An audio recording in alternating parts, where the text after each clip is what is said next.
Sæl verði og velkomin í þáttinn Fasteignir og heimili.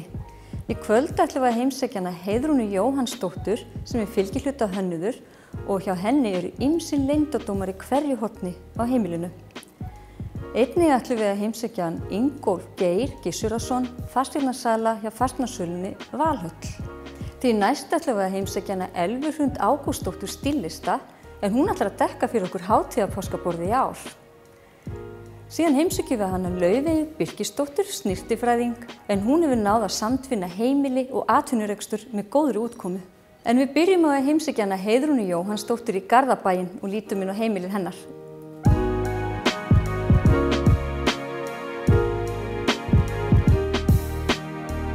Takk fyrir að bjóða okkur hingað heimtíðin, Heiða. Bara verið velkomin. Það er yndislegt að koma hingað til þín. Ég finn strax svona að það er góð sál heima hjá okkur og þetta er hlýlegt og persónulegur stíll. Já. Hvernig myndir þú lýsa stílnum þín? Eiginlega bara eins og þú varst að lýsa honum. Bara heimilislegt og persónulegi hlutir. Já. Ég er ekkert mikið eltast við tískubólur eða eitthvað svona hluti. Ég bara nota það sem ég á og kaupi bara ef mér finnst eitthvað fallegt. Akkurat. Þannig að þú veist að hlutirnir hafa oft mikil gildi fyrir þér. Er eitthvað svona uppáhaldshlutir hérna sem svona hlutir sem þú heldur mikið upp á? Já, ég held rosalega mikið upp á bara listaverkin sem börnin mín hafa verið að gera í gegnum tíðina. Já. Og dóttir mín er myndlistakona, þannig að heimilið er svolítið ber þess merki. Já. Og svo er sonur minn líka mjög flinkur og sífellt að koma með eitthvað flott heim úr skólanum. Svona skólaföndur. Já, gaman að því. Og mér finnst bara ótrúlega gaman að flagga því bara. Já, ég var að skoða listaverkin á veggnum út í krakkana en þau greinilega vera mjög listræna hæfileika. Já, það er ekki hægt að taka það af þeim, sko. Nei. Og það er gaman að því það líka ég tek eftir því þegar komum greinilega víða við og það er rétt þið bjuggu út í Grænlandi. Já. Og þú tekið svolítið og þið fengið svolítið innblástur þaðan, ekki? Já, það einhvern veginn, mér leið rosalega vel út á Grænlandi og okkur. Já. Og hugsa til Grænlands bara með söknuði. Já. Þannig að við tókum svolítið á Grænlandi með okkur heim. Já. Alls konar muni og alls konar hefðir og svona. Þannig að þið haldið í eitthvað svona grænlenskar hefðir? Já, við gerum það og svo eigum við grænlenskan tengdason. Þannig að við höldum góðu sambandi bæði við fjölskylduna og gömlu vinina. Já. Þannig að... Getur þú sagt mér frá okkur svona skemmtilegri hefð sem þið haldið? Það er alls konar já, hvað er ég að segja? Það er til dæmis bara með jólin, við höfum svona aðeins tekið jólin þú veist, hátíðleikan frá jólunum og svoleiðis. Já. Og náttúrulega maturinn kannski líka, þó við séum ekki að borða sel en hreindýr og sauðnaut og þetta.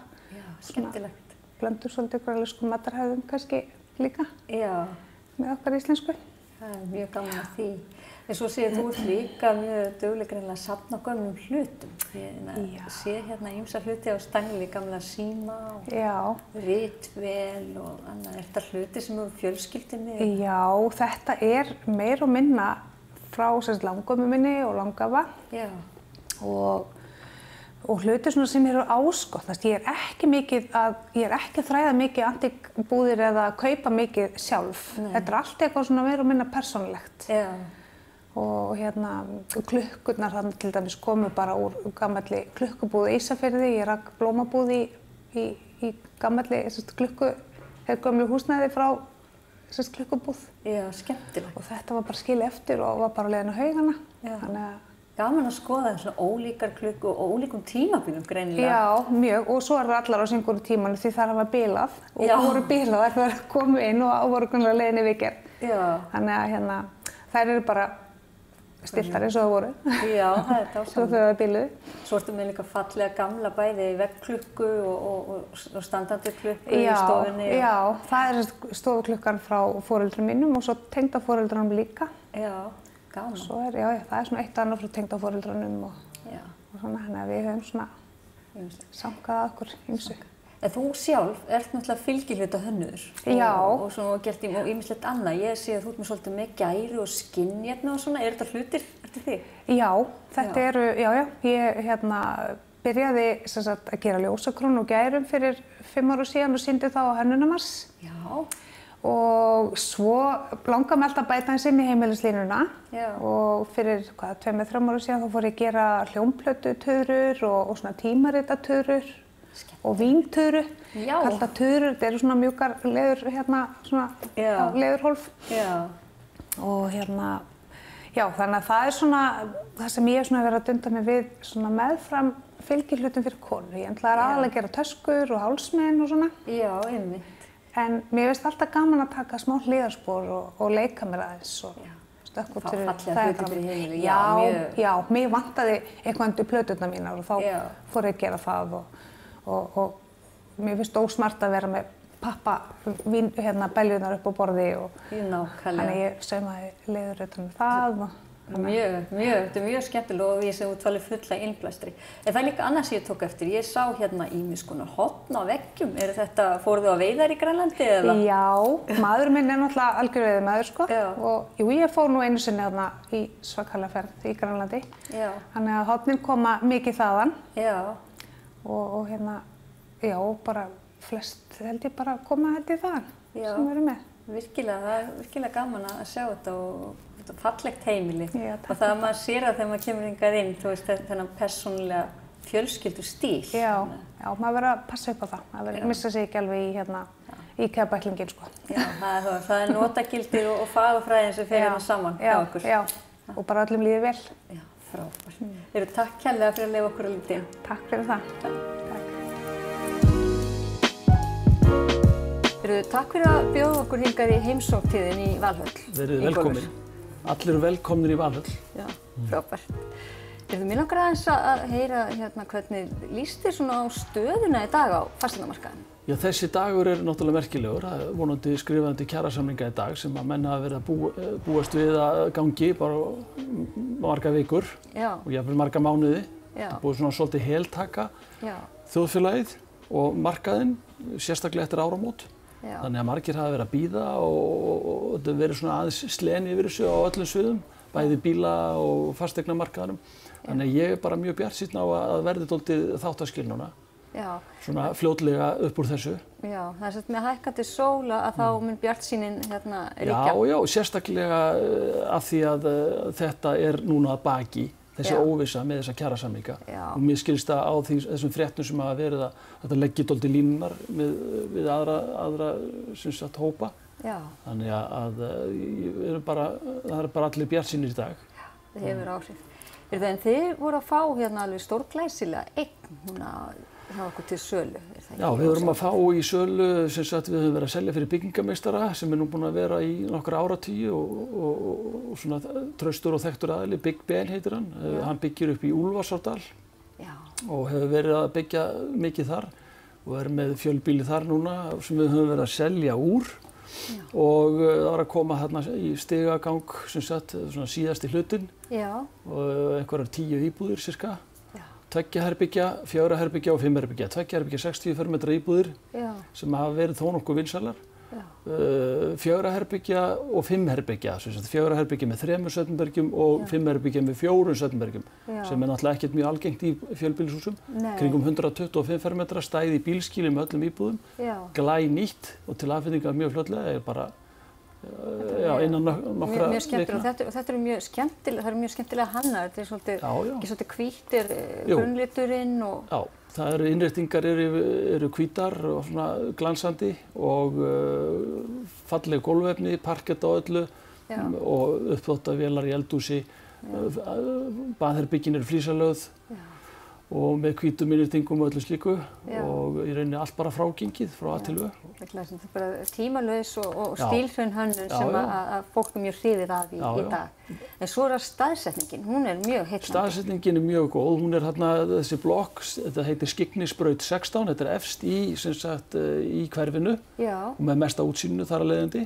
Glæsilegt. Og hinum megin við götuna er bara bílastæðið fyrir fólk þegar það er að fara að labba Úlfarsfellið. Já. Og svo er náttúrulega hægt að labba fullt af öðrum leiðum inn eftir og inn að Hafravatni og og þetta bara mikið útivistarsvæði, tiltölulega stutt niður í grunnskólan sem þarna neðst í dalnum, þar sem náttúrulega frábær aðstaða komin og í byggingu, sundlaug og fleira. Þetta mikil fjölskylduparadís og svo náttúrulega allir að hugsa heilsun í dag og mikil sóknarfæri þegar geta hreyft sig og verið bara úti í náttúrunni. Já, og Úlfarsárdalurinn, þó að hann sé svona í útjaðri á Reykjavík, ef svo má orðið komast, þá ertu sko frá Úlfarsárdal og hérna bara inni að Kringlunni. Þú ert kannski 10 mínútur að keyra. Þannig að það nú ekki meira það og yfirleitt alltaf greiðfær leið. Þetta eru góðar samgönguleiðir. Góðar samgöngur, nýtir sem ekkert að ljósum, fyrstu ljós bara hérna við Grensásveginn. Þannig að þetta virkilega góður staður. Rólegur, fjölskylduvænn og bara fallegur í alla staði. Þetta mjög spennandi og vert að skoða þetta vel. Já, þær eru sem sagt seldar fullbúnar með gólfum og öllu saman, þessar íbúður og sameign og annað frágengin. Það er 37,9 milljónir þessar tveggja herbergja. Og hinnar eru 52,9 sem sagt frá því, hvað rétt í kringu það. Þetta eru stórar íbúður, þannig að gott skipulag og þetta er besta verðið náttúrulega þarna. Svona það er allavega töluvert ódýrari heldur en sambærilega jafnstórar íbúðir sem eru hérna í bæ. Já, það munur á miðbænum og fólk komin upp í dalinn. 10-15 milljónum dýrara þar, sambærilega regnir, allavega það. Það verður spennandi að fylgjast með þessu á markaðinum, en maður veit að ég heyri það að fólk er farið að vilja hafa svona staðsetningu þar sem það getur hreyft sig, það er góð upp útivist, góð á gönguleiðir, hjólreiðaleiðir líka. Sérstaklega fjölskyldufólk sem er að fara út úr, ætlar að geta farið út úr borgin og þurfa ekki að keyra og er ekki bundið kannski svakalega við staðsetningu. Þá ertu bara, það er tiltölulega stutt út úr borginni. Allir þjónustukjarnar við hendina og annað slíkt. Akkurat. Það eru bara glæsilegt, það verður gaman að fylgjast með þessu. Takk fyrir. Takk. Næst eru það auglýsingar, en farið ekki langt, því við ætlum að hitta hana Elvu, stílista sem er búin að dekka fyrir okkur hátíða páskaborðið.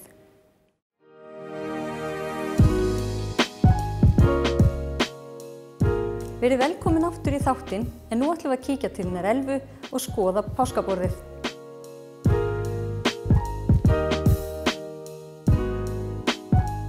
Gaman að koma hingað til þín, Elva. Takk, sömuleiðis.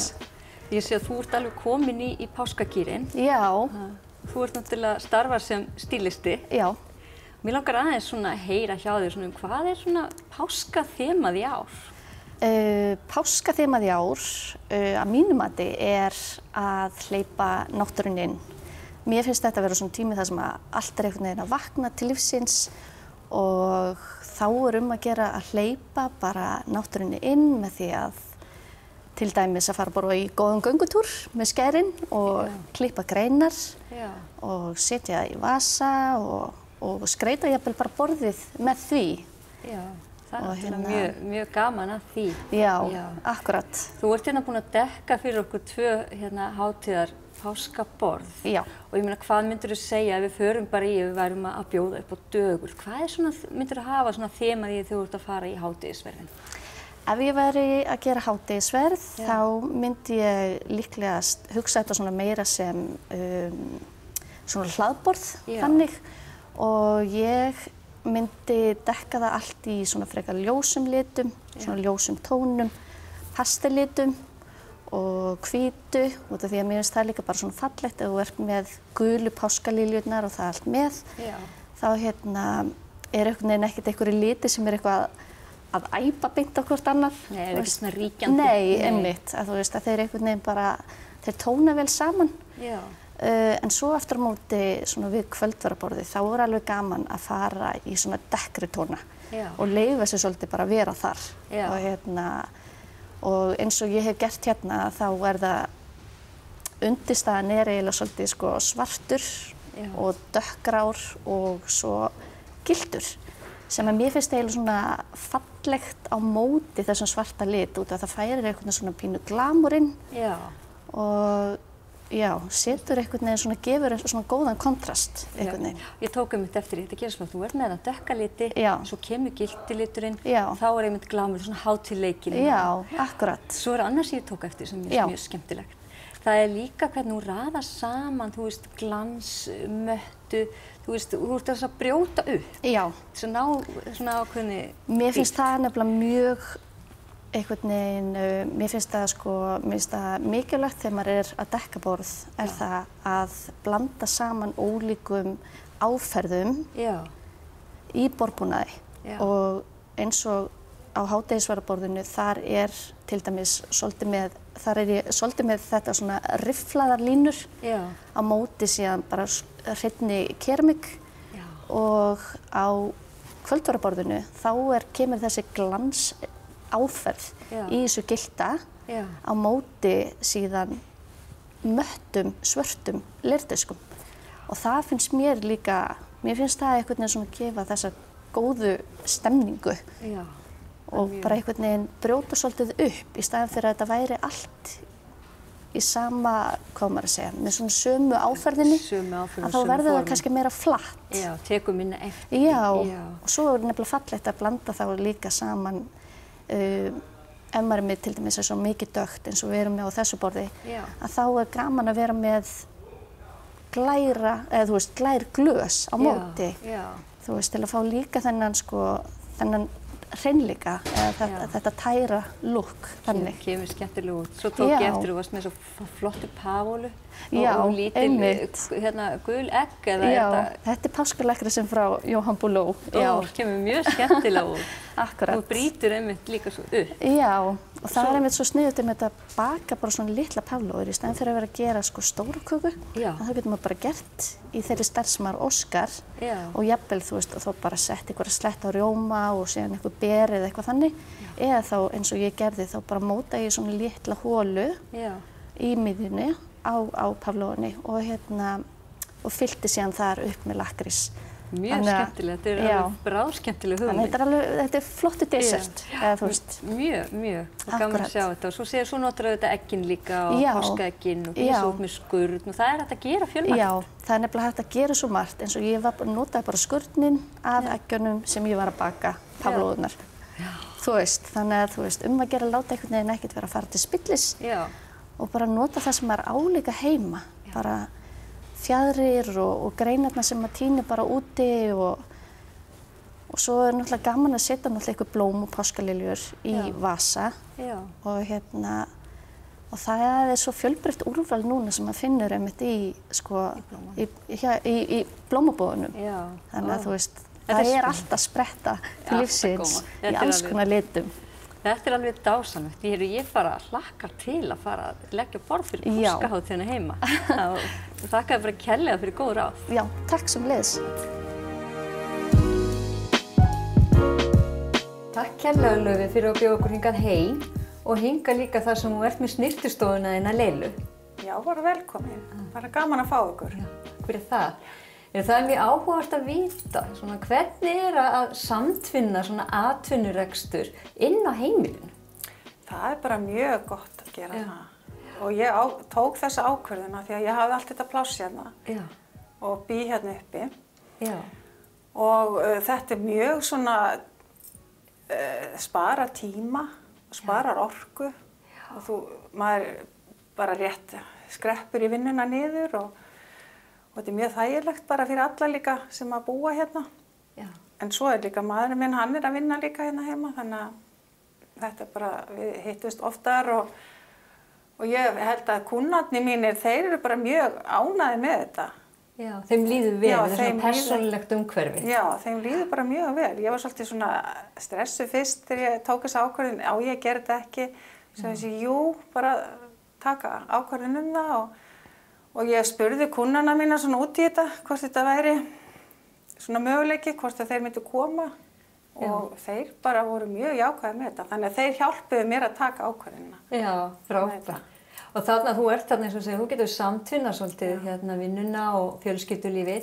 Er þetta ekki líka hagkvæmt fyrir bara heimilis- og atvinnureksturinn? Jú, þetta er mjög hagkvæmt af því í dag þá náttúrulega svo dýrt að vera svona einn í atvinnurekstri eins og við vitum öll og það náttúrulega alltaf verið að berjast fyrir því að húsnæði svo dýrt og svo náttúrulega líka bara rafmagn og hiti og tengingar og allt sem þarf að vera.